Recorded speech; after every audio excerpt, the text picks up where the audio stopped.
नोरमा group, जो सोचता है वो करता है। आपके अपने सपनों का आशियाना। पिछले 10 दिनों में बिहार में क्या बदला, ये बात हम आज आपको 10 दिनों की समीक्षा के बाद बता रहे हैं।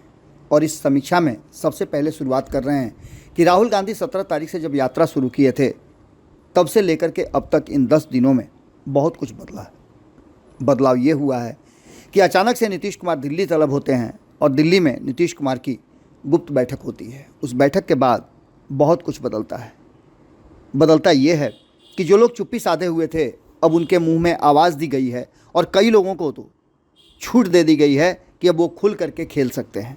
यानी कि सीधी तौर पे ये कहा जा सकता है कि बिहार में असली चुनाव शुरू हो चुका है और चुनाव के साथ साथ भाजपा ने भी फॉल प्ले करने का गेम रूल बदल दिया है। आपको बता दें कि बिहार की सियासत में इन दिनों राहुल गांधी की वोट अधिकार यात्रा को लेकर के हलचल तेज है। इस यात्रा में कई बड़े जो राजनीतिक हस्ती हैं, गैर भाजपाई दलों के नेता हैं, वो बिहार में आजकल अपना डेरा डाले हुए हैं। ऐसे लोगों को लेकर के बिहार में क्या माहौल बन रहा है ये तो चुनाव के बाद पता चलेगा, लेकिन इतना तो तय है कि राहुल गांधी को स्वीकार करने के लिए समुचित विपक्ष ने ये मान लिया है कि नरेंद्र मोदी के सामने अगर कोई खड़ा हो सकता है तो वो राहुल गांधी हैं। यही कारण है कि राहुल गांधी का साथ देने और बिहार में एक बदलाव करने की तैयारी सभी कर रहे हैं। बिहार में वोट मांगने आ रहे कई नेता इस बात की तरफ इशारा कर रहे हैं कि जनता सब देख रही है, सब समझती है, वो जानती है कि भाजपा क्या करना चाहती है। भाजपा के कई ऐसे फैसले हैं जिन फैसलों को लेकर के अब ये भी कहा जाने लगा है कि भारतीय जनता पार्टी के भीतर भी खलबली मची हुई है, तो वहीं भारतीय जनता पार्टी के सहयोगियों में भी बेचैनी है। इसी बात को लेकर के बिहार में जिस तरह की परिस्थितियां बन रही हैं, जिस तरह आमने सामने की लड़ाई हो गई है, लड़ाई का पूरा प्लान ही चेंज हो गया है। इससे पहले आपने देखा होगा कि जब भी बिहार में विधानसभा के चुनाव हुए हैं तो लालू प्रसाद और नीतीश कुमार आमने सामने रहे हैं, या लालू प्रसाद और नीतीश कुमार एक साथ रहे हैं और भाजपा सामने से लड़ी है। इस बार की लड़ाई को कहा जा रहा था कि भारतीय जनता पार्टी और राष्ट्रीय जनता दल के बीच लड़ाई होगी, लेकिन इस लड़ाई को राहुल गांधी ने बिहार से आगे बढ़ा दिया है और बिहार के साथ साथ इसे केंद्र की लड़ाई भी बना दी है। हस्तिनापुर की गद्दी पर बैठे हुए नरेंद्र मोदी की नींद हराम कर दी है और ये बातें अब साफ साफ नज़र आने लगी है। बिहार सिर्फ बिहार ही नहीं है बल्कि देश के साथ साथ हिंदी पट्टी के कई राज्यों को प्रभावित करता है। इसके साथ साथ बंगाल और झारखंड को आप कैसे भूल सकते हैं। बिहार पर सबकी नज़र है और आने वाले समय में उत्तर प्रदेश, बंगाल में भी चुनाव होने हैं। इन चुनावों पर क्या असर पड़ेगा ये भी आपको समझना होगा। केंद्रीय मंत्री ने कहा है कि जिस तरह से जो बातें चल रही है, पूर्व केंद्रीय मंत्री कई यहाँ पहुँचे हैं, कई राज्यों के मुख्यमंत्री भी पहुँच रहे हैं और सभी का मानना यह है कि जिस तरह की बात हो रही है वो साफ साफ स्पष्ट कर रहा है कि कहीं ना कहीं बिहार में भारतीय जनता पार्टी का ये दाव कहीं उल्टा न पड़ जाए। बिहार सरकार के मंत्री जयंत राज ने को भी अब जनता दल यूनाइटेड ने छूट दे दी है, तो कांग्रेस के नेता राहुल गांधी पर वो भी निशाना साधने लगे हैं। जयंत राज जो कि बिहार सरकार में मंत्री हैं, सिंपल बातें किया करते थे, लेकिन उनके जैसे नेता भी जब राहुल गांधी पर हमला करने लगे और पूरी जनता दल यूनाइटेड के साथ साथ भाजपा हमलावर हो जाए तो आपको समझ में आना चाहिए कि बिहार में परिस्थितियां बदल रही हैं। परिस्थितियां यही नहीं बदल रही है। जो उपेंद्र कुशवाहा अपनी सीट शेयरिंग के समझौते को लेकर के चुप्पी साधे हुए थे, ये समझ रहे थे कि सीट शेयरिंग के समझौता में ज़्यादा बोलने की ज़रूरत नहीं है। राहुल गांधी की वोट अधिकार यात्रा जिस तरह से आगे बढ़ रही है और उसमें देश भर से कई बड़े नेता आ रहे हैं। आपने देखा होगा कि तमिलनाडु के मुख्यमंत्री एम.के. स्टालिन और तेलंगाना के मुख्यमंत्री रेवंत रेड्डी भी इस यात्रा में शामिल हुए। भारतीय जनता पार्टी एक तरफ जहां राजधानी पटना में तमिलनाडु के मुख्यमंत्री एम.के. स्टालिन और तेलंगाना के मुख्यमंत्री रेवंत रेड्डी का बुधवार को पुतला फूंक रही है, उनके बिहार आने का विरोध कर रही है। भाजपा प्रदेश कार्यालय में सैकड़ों कार्यकर्ता जुलूस की शक्ल में निकल रहे हैं। इस दौरान सभी कार्यकर्ता के हाथों में कांग्रेस नेता राहुल गांधी, प्रियंका गांधी, राजद नेता तेजस्वी यादव, स्टालिन और रेवंत रेड्डी के विरोध में लिखे गए नारे और पोस्टर और तख्तियां हैं। ये सभी उनका विरोध कर रहे हैं। तो वहीं आपको बता दें कि हमने आपको बताया कि आप सुन सकते हैं कि किस तरह से उपेंद्र कुशवाहा ने स्टालिन पर तीखा हमला किया है। बिहारियों का अपमान करने वाले क्यों आ रहे हैं वोट मांगने, ये बात कह करके कहीं ना कहीं उपेंद्र कुशवाहा ने भी इस जो युद्ध है उसमें अपनी आहुति देनी शुरू कर दी है। उन्हें भी ऐसा लगता है कि ये मौका है, अपनी भी छवि बना लो और एनडीए गठबंधन में भारतीय जनता पार्टी के गुड बुक में अपना नाम लिखा लो, जिससे कि जब सीट शेयरिंग के समझौता के लिए नीतीश कुमार और नरेंद्र मोदी बैठें तो उनका भी ग्राफ हाई हो और कहा जाए कि नहीं, चुप्पी नहीं साधा है, इन्होंने भी अपनी बातों को रखा है। ये सभी चीज़ें कहीं ना कहीं इशारा कर रही हैं कि पूरी कहानी बदलती हुई दिखाई दे रही है। और इस बदली हुई कहानी में खास करके जब नीतीश कुमार दिल्ली पहुंचते हैं और दिल्ली पहुंच करके जब दिल्ली में एक बड़ी बात होती है और बिहार को लेकर के वहां जब फैसले शुरू होते हैं तो ऐसी स्थिति में परिस्थितियां कुछ और कहानी कहने लगती है। अचानक से नीतीश कुमार का दिल्ली जाना इस बात की तरफ इशारा करता है कि राहुल गांधी की यात्रा को हल्के में नहीं लिया जा सकता है। यात्रा तो वोट अधिकार से शुरू हुई थी, लेकिन जब गिरिराज सिंह की एंट्री हो जाती हो तो निश्चित रूप से इसमें कहीं ना कहीं इस बात की तरफ इशारा कर रहा है कि गिरिराज सिंह अपनी बातों को रखने में माहिर माने जाते हैं और उनका बोलने का शैली क्या है ये आप अच्छी तरह से समझ सकते हैं। मामला अब वोट अधिकार यात्रा से दूसरी तरफ स्विच करता जा रहा है और जब सीमांचल के क्षेत्र में राहुल गांधी की यात्रा होती है वहाँ यहाँ तक देखने को मिलता है AIMIM के लोग भी जुलूस की शक्ल में आते हैं और राहुल गांधी से डिमांड करते हैं कि हमें भी साथ ले लीजिए, क्योंकि भाजपा को भगाना है तो हमारा साथ ज़रूरी है।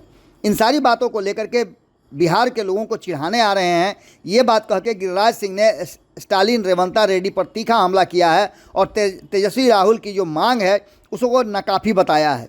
इतना ही नहीं, इसके बाद आपने देखा होगा कि जब इन बातों को कॉन्फेस करने लगती हो भारतीय जनता पार्टी और राहुल गांधी की इस यात्रा को लेकर के भारतीय जनता पार्टी जब सजग हो जाए तो ये समझ लीजिए कि इस यात्रा का कहीं ना कहीं कोई ना कोई इशारा ज़रूर है, कोई ना कोई ऐसी बात ज़रूर हुई है जिसमें अंतर ज़रूर पड़ा है।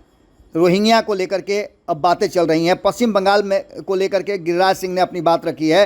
केंद्रीय मंत्री भाजपा के नेता गिरिराज सिंह ने बुधवार को घुसपैठियों को लेकर के कहा कि पश्चिम बंगाल बांग्लादेशी रोहिंग्यों का गेटवे बन गया है, वहां नकली आधार कार्ड बनते हैं और फिर वे लोग बिहार में प्रवेश करते हैं। केंद्रीय मंत्री ने कहा कि इसका खामियाजा पश्चिम बंगाल की मुख्यमंत्री ममता बनर्जी को भुगतना पड़ेगा।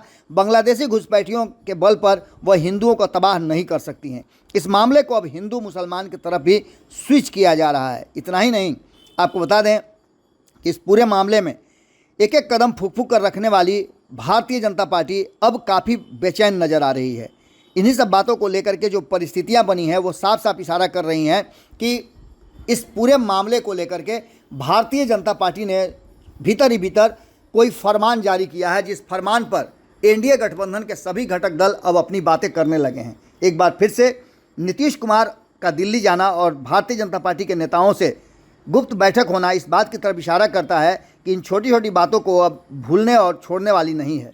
आपको सीधी तौर पर बता दें कि जिस तरह से ये पूरा का पूरा मामला चल रहा है उसको ले करके सीधे तौर पे अब संतोष सुमन ने भी, जो कि बिहार सरकार में मंत्री हैं और हिंदुस्तानी आवाम पार्टी के राष्ट्रीय अध्यक्ष हैं, उन्होंने भी नेता प्रतिपक्ष तेजस्वी यादव राहुल गांधी पर हमला बोला है। गया जी में उन्होंने एक निजी चैनल को से बातचीत करते हुए अपनी बातों को रखा है। छोटी छोटी बातों से उन्होंने कहा है कि ज़्यादा खुश होने की ज़रूरत नहीं है, बिहार की जनता सब समझती है, कुछ भी बदलने वाला, कुछ भी होने वाला नहीं है, सरकार हमारी बन रही है।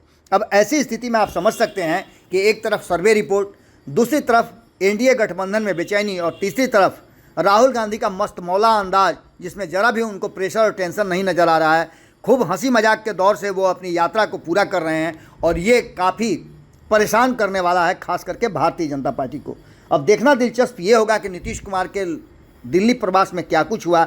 जैसे ही छन छन के खबरें आएंगी वैसे हम आपको ज़रूर बताएंगे। लेकिन दूसरी तरफ आपको बता दें कि कहीं ना कहीं इस पूरे मामले को लेकर के जो 5 दलों का ये गठबंधन, एनडीए गठबंधन है, उसमें बेचैनी ज़रूर बढ़ी है और एक एक करके अब बयान आने लगे हैं और बयान का रुख जो है वो तीखा होने लगा है। यानी सीधी तौर पे ये बात आप कह सकते हैं कि गेम प्लान ज़रूर बदला है और इसमें गेम का रूल जो है वो चेंज हुआ है। देखना होगा कि क्या कुछ निकल के सामने आता है और इसके असर बिहार के आने वाले चुनाव पर क्या पड़ते हैं। राहुल गांधी की बिहार यात्रा से निश्चित रूप से बेचैन भारतीय जनता पार्टी अब आर पार के मूड में है और यही कारण है कि कहा यह जा रहा है, आप मीडिया जगत में, मीडिया के जो परसेप्शन है या मीडिया ने जो बातें कही हैं उनको सुन करके आपको अंदाज़ा हो गया होगा कि ये गेम निश्चित रूप से बदल रहा है और इस गेम प्लान के रूल भारतीय जनता पार्टी ने चेंज किया है। अब देखना होगा कि इस चेंज किए गए गेम रूल से क्या कुछ प्राप्त होता है और इसका असर क्या पड़ता है। जुड़े रहिएगा भारत लाइव के साथ। बहुत बहुत धन्यवाद। आपके सपनों को हमने सजाया है, ई होम्स पैनोरामा को हमने बनाया है। ई होम्स मेरा एक सपना था जिस पे मैं पिछले 4 साल से काम कर रहा था। हमने जो बनाया है वो सबने है माना। ई होम्स पैनोरामा में हो आपका भी आशियाना।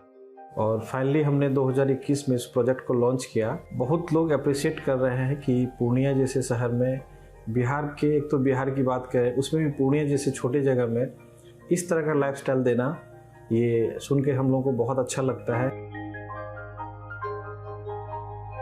ई होम्स में हमने कुछ और भी किया है, जैसे हम जिस जगह में रह रहे हैं हमारे फैमिली सिक्योर हो, उनको सिक्योरिटी का ध्यान में रखा है।